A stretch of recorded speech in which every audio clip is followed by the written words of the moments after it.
So in this photograph, which obviously is taken from the Mandan side of the river, you can see that the house has two chimneys on both sides. Mm-hmm.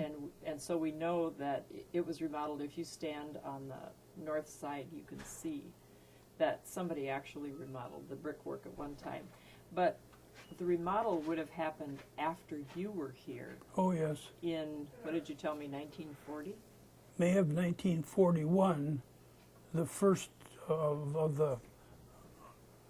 the people who were called early to active duty left, and then when the war came along, the rest of the guys who were assigned someplace. 2 or 3 of them went to OCS. I don't know where the rest of them went. But you were part of the group of 8. Right? And you were you in college at the time? Mm-hmm. At BSc? BSc, yeah. They were really quite kind. They didn't draft you into the job, but if you were not obligated by whatever, they asked you if you wanted to come in, and so I had no reason not to. I thought I'd get my year in a year earlier, and then I'd be getting out in October of 41, and I didn't quite make it. Well, so what happened? Well, they weren't releasing anybody from the National Guard to active duty at that time. I think they knew what was going on more than we did. So this is before, you came here before we entered the war. Yep, and left here before we entered the war. And what were the 8 of you doing? We had responsibility to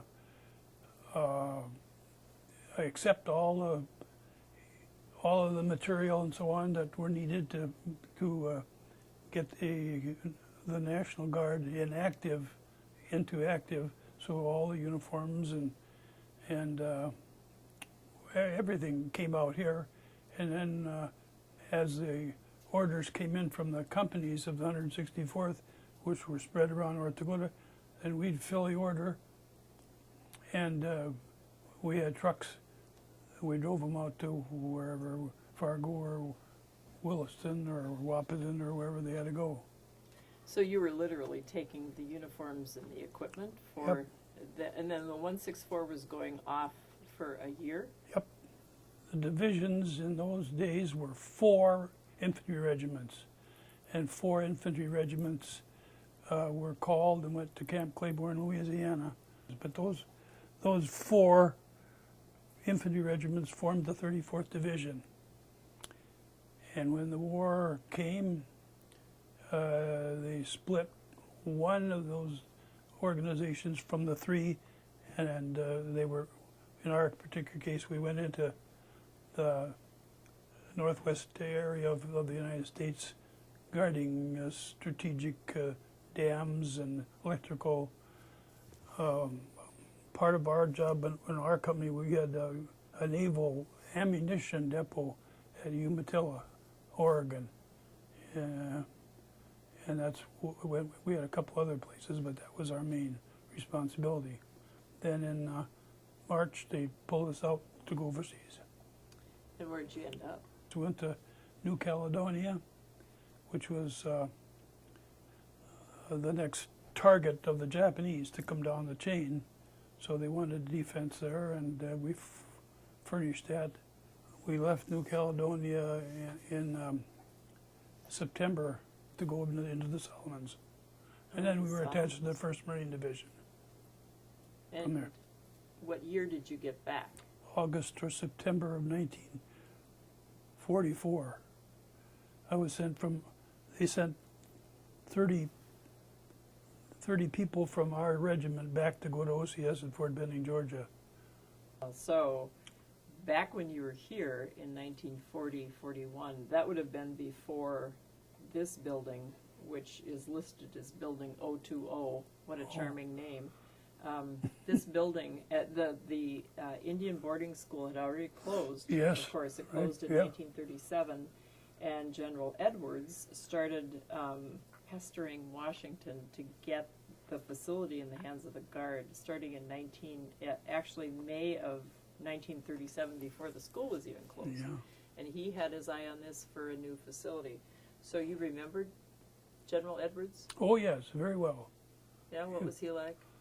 Well, the first time I think I ever met him was when we came out here to go on active duty. But But He- he wasn't living here when you came into this facility. Do you remember? I know Colonel Brockup lived here, Oh, did he? and a fellow who took care of the places. He was not in the military. His name was Erickson. Heck of a nice guy. He took care of the maintenance and all the necessary things out here. But I don't know whether there were any other military. Oh, I think Major Roquette. He may have lived out here. He was USPNDO. Well, did they live? When you say lived out here, you're not saying in this house. You're saying lived out here. Well, there were small houses. There still are. Okay, well, Yeah, they're back here. the people who were living here on active duty lived in those small houses. Brockup's house was a little bit bigger than the others.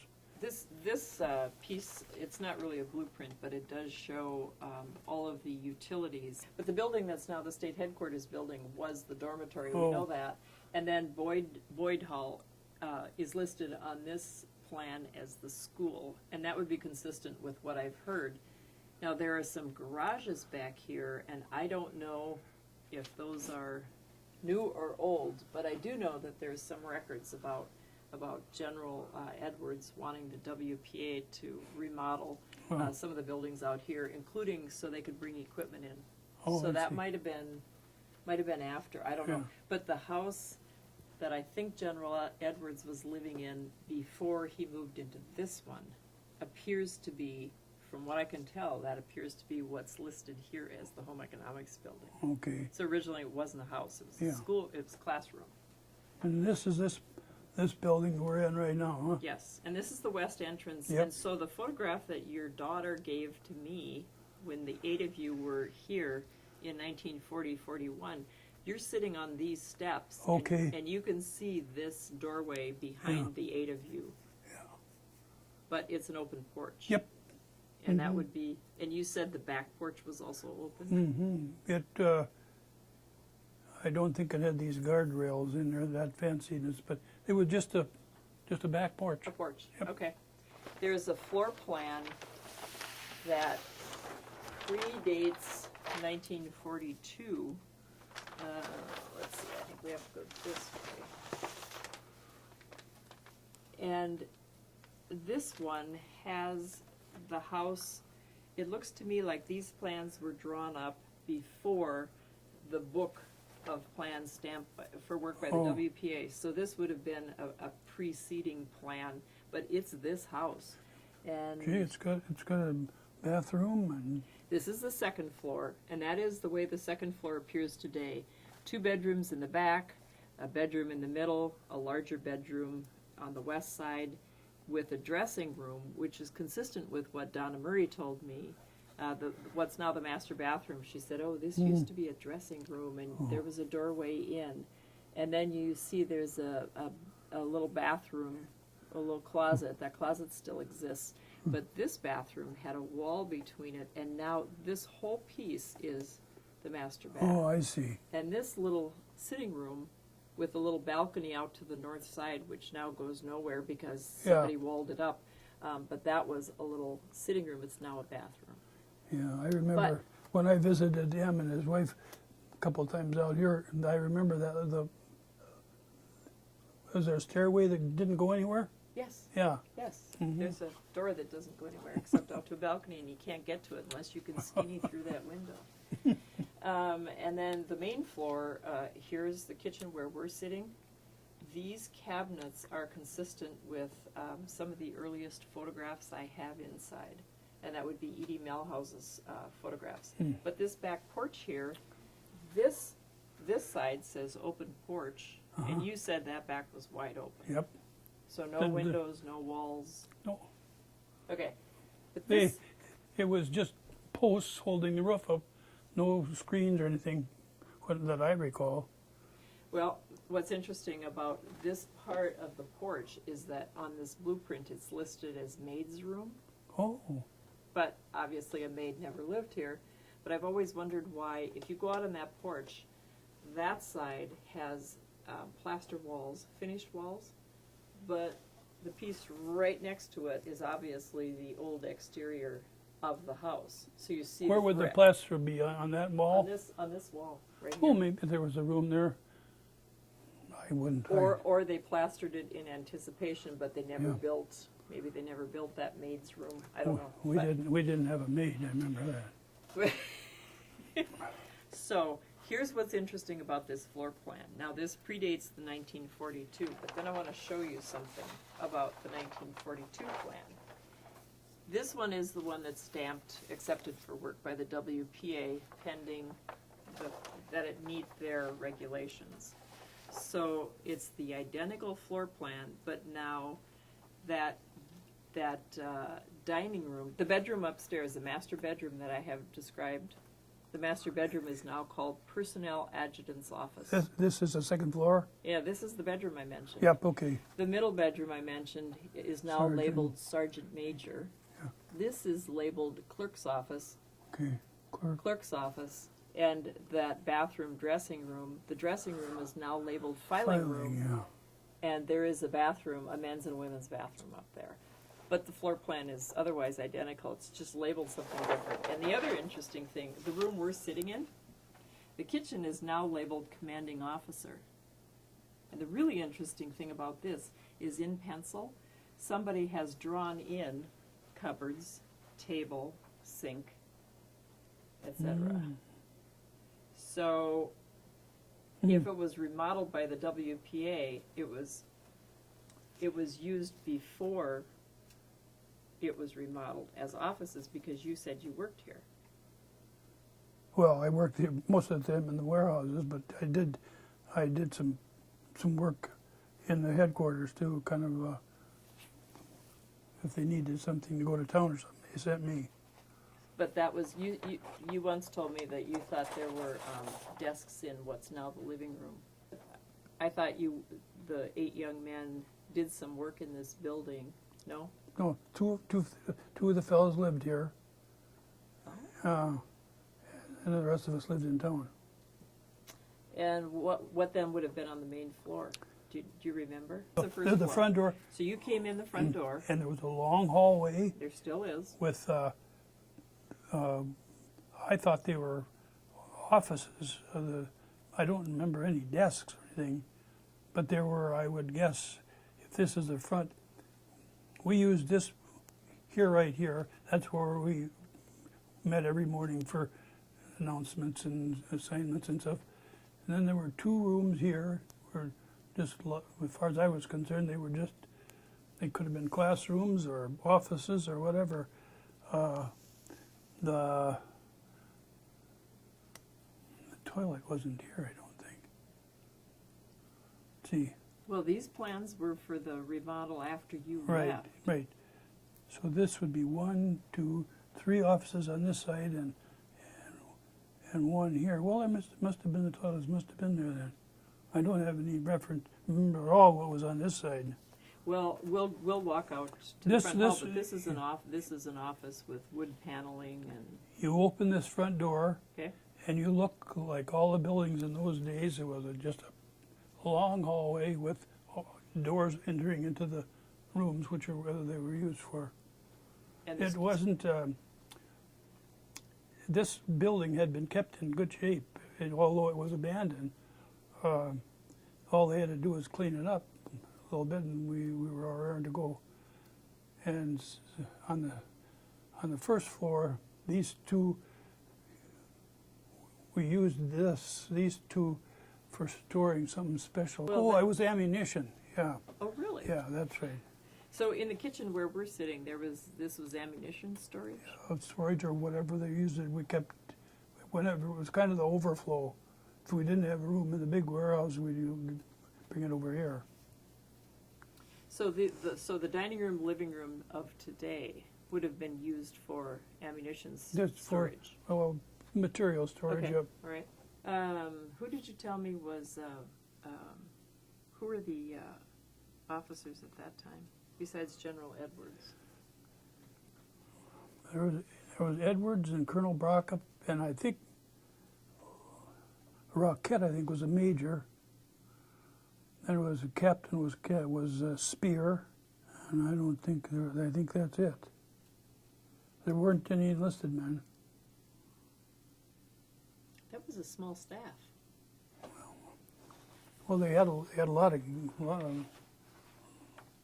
the staff that worked the headquarters were all civilians, except those men that I mentioned. Okay. Well, so this exterior would have been different in your time because you said that fancy railing was not there. Not on the back, I don't think. Is that the back? Well, that railing appears on both the back and the Okay, front. well, then that, I guess. See, this says present roof reshingled. This must be the back, huh? Or do you know? Oh, you know what? This might be the north porch. This says present roof, new chimney. See, here's the single chimney. All right, this is the front of the house because the chimneys have now gone from 2 of them to 1 on either side toward the front. 2 on instead of 4 chimneys. It's If I were to say, I'd probably the only thing the basement was used for was for the furnaces. Do you suppose it was just storage or just the boiler room? Because I could take you down to the boiler room and it kind of looks like that's the original boiler room. It's not finished at all. No. Everything's old. Well, you know, I remember Edie Melhouse. Now, General Edwards and his family lived here until, I believe it was 1962. But he died. I think he died rather suddenly. And his wife, Louise, then had to move out. Mm-hmm. And when I interviewed Edie Melhouse, I think she told me they moved in December of 1962. And she told me a story about her husband, Leclerc. You knew Leclerc. Yeah, right. He was quite a woodworker, He was etc. He was very quiet, laid back fellow, really nice guy. but phenomenal. He was He great did at doing woodworking. things. Oh, Among many other things. He put the gray and red linoleum tile on the floor in what's downstairs now used as the family room. Oh. And the funny story she told me was that their son Jim, her job was to heat the tiles up here. If you remember the old style, they had to be heated up and then laid quickly. And so Jim's job was to run those downstairs and run back up for more tiles. And apparently he got tired, so he decided when Edie fixed her husband a cup of tea, he thought, well, maybe he should slow things down a little, and he put dog tranquilizer in the teacup and took it downstairs to his dad, but then he chickened out at the last minute. He was. And never did. He wanted a little rest. Yes, Yeah. I guess. But then when I have the photographs of Marion Bierke, and one of her photographs shows that same red and gray tiled floor downstairs, and the label on it says soon to be, currently laundry room, soon to be moved upstairs, I hope. Oh. And so the laundry room is now moved upstairs, but that same red and gray tile is under the carpet that's there. Do you remember what the floor surface was when you were here? Nope. Okay. If I were to guess, I would say it was probably those small